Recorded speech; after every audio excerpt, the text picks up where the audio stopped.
Bonjour et bienvenue sur cette nouvelle vidéo. Aujourd'hui, nous allons apprendre à calculer les coordonnées du centre de gravité d'une surface composée d'un repère. Nous commençons par la remarque. Pour calculer les coordonnées du centre de gravité d'une surface composée, il faut d'abord la décomposer en surface élémentaire simple, puis appliquer la formule suivante. XG est égal à S1 XG1 plus S2 XG2 plus plus Sn XGN sur la surface totale qui est égale à S1 plus S2 plus plus Sn. Et YG est égal à S1 YG1 plus S2 YG2 plus plus Sn YGN sur la surface totale qui est égale à S1 plus S2 plus plus Sn. Application. Exercice 1. Soit la section suivante. Nous avons là une section en L. La base c'est 60, la hauteur 50 et l'épaisseur 10. On nous demande de calculer les coordonnées du centre de gravité dans le repère OXY. Nous avons une surface composée. La première chose à faire, c'est de la décomposer en surface élémentaire simple. Nous décomposons donc cette surface en deux surfaces élémentaires. On appelle ici la section S1, on appelle la section S2. Nous déterminons les centres de gravité des différentes sections. Nous aurons ici G1 et là, nous aurons ici le centre de gravité G2 de la deuxième section. Nous allons déterminer les coordonnées de ces différents centres de gravité par rapport au repère G1. La distance du G1 en X, c'est la distance qui part de O à G1 parallèle à l'axe des X, qui est égal à combien? Qui est égal à 10 divisé par 2, ce qui nous donne 5. La distance allant de O à G1 suivant Y, la distance qui part de O à G1 parallèle à l'axe des Y, qui équivaut à ceci. Alors, pour avoir cette distance, que faire? Nous avons ici la cote de 50 moins l'épaisseur de 10. Cela nous donne une cote de 40 divisé par 2. Nous aurons donc ici 20 et là 20. En additionnant donc l'épaisseur 10, ça nous donne une cote de 30 en Y. G2 en X, c'est la cote qui part de O à G1 parallèle à l'axe des X, ici qui équivaut à 60 divisé par 2. Cela nous donne 30. Et en Y, de O à G2 en Y, de O à G2 en Y, c'est équivaut à combien? À 10 divisé par 2, ce qui nous donne 5. Maintenant, nous allons calculer la section S1 et la section S2. Ici, S1 est égal à quoi? S1 est égal à 10 fois 40. S1 est égal à 10 fois 40, ce qui nous donne 400 mm². S2 est égal à quoi? S2 ici est égal à 60 fois 10. Ça fait 60 fois 10, ce qui nous donne 600 mm². Maintenant, nous allons calculer la surface totale. Étant donné que S1 et S2 sont des sections pleines, alors la surface totale sera égale à combien? À S1 plus S2, ce qui nous donne 1000 mm². Maintenant, nous appliquons notre fameuse formule. Ici, on a XG égale à S1 xg1 plus S2 xg2 sur la surface totale égale à S1 plus S2 et YG égale à S1 YG1 plus S2 YG2 sur la surface totale qui est égale à S1 plus ceci, ça nous donne S1 fois XG1, c'est-à-dire 400 fois 5. 400 fois 5 plus S2 fois XG2, c'est-à-dire 600 fois 30.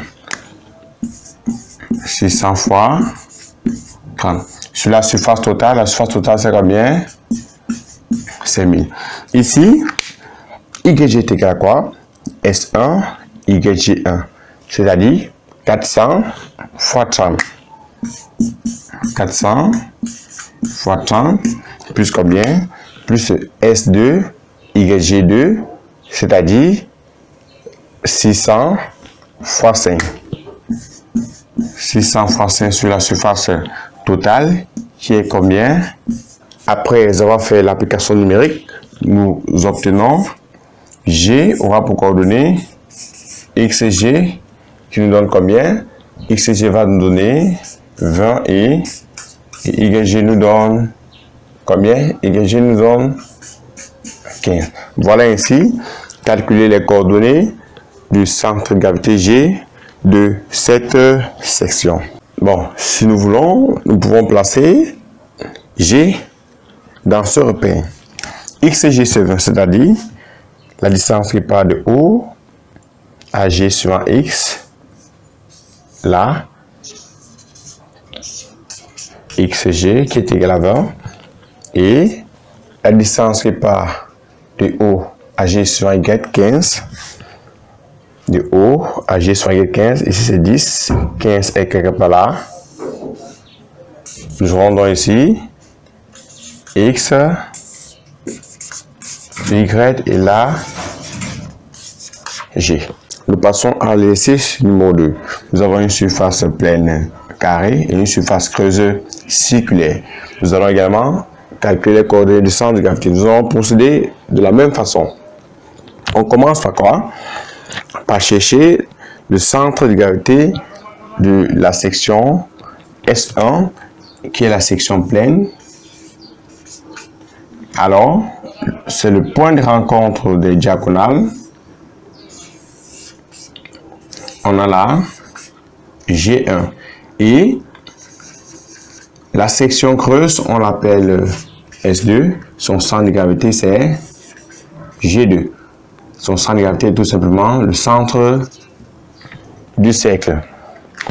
Alors, G1 en X. G1 en X, c'est combien? Étant donné que nous avons notre repère là, la distance qui part de O à G1, suivant l'axe des X, c'est tout simplement 100 divisé par 2, ce qui nous donne 50. Et en Y, la distance qui part de O à G en Y, c'est égal à combien? À 100 divisé par 2, qui est égal toujours à 50. G2, la distance qui part de O à G2 en X est 60.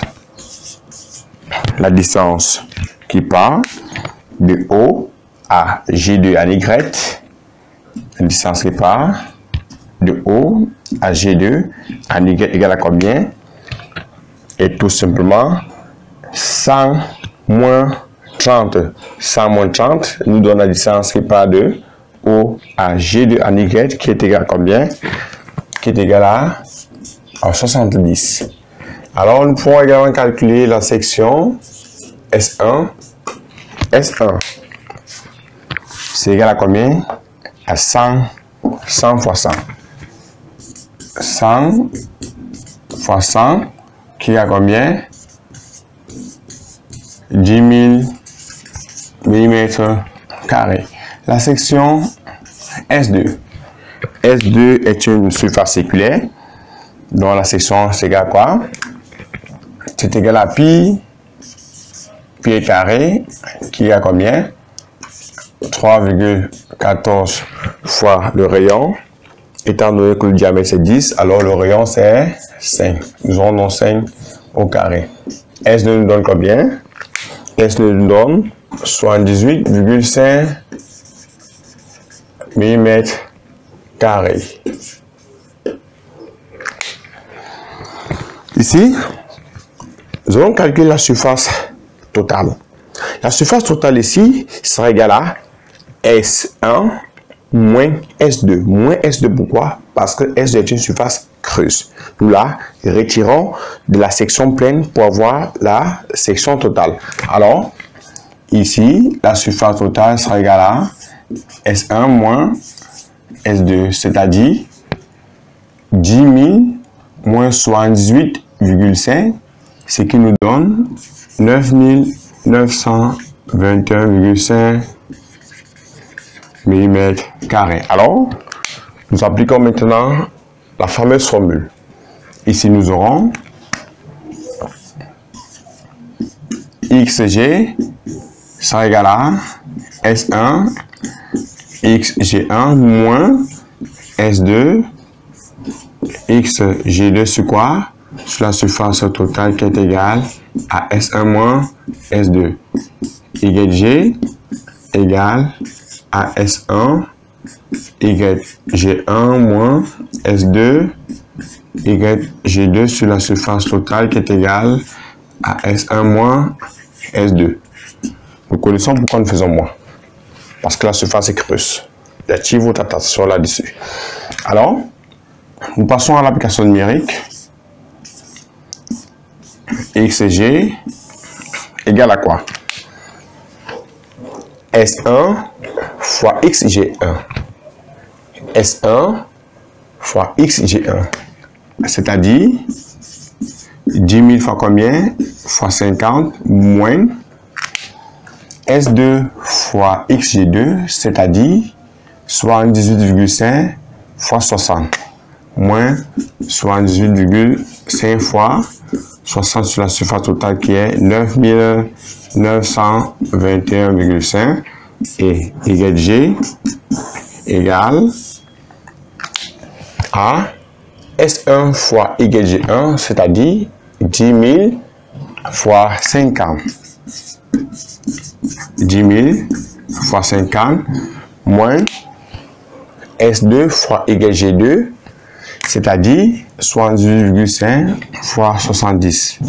78,5 fois 70 sur la surface totale qui est combien? 9 921,5. Après avoir tapé notre calculatrice, nous obtenons XG est égal à 49,92 et YG est égal à 49,84. Voilà ainsi déterminer les coordonnées du centre de gravité de cette section. Chez l'apprenant, voici un petit devoir que vous allez faire à la maison et que nous allons corriger prochainement en classe. Donc sur ce, faites l'effort de mettre en application ce que nous venons de voir pour pouvoir venir à bout de cette idée. Voilà ainsi résumé comment calculer les coordonnées du centre de gravité d'une surface composée par rapport à un repère. Surtout, n'oubliez pas de vous abonner et d'activer la cloche de notification pour ne pas rater les prochaines vidéos. À la prochaine.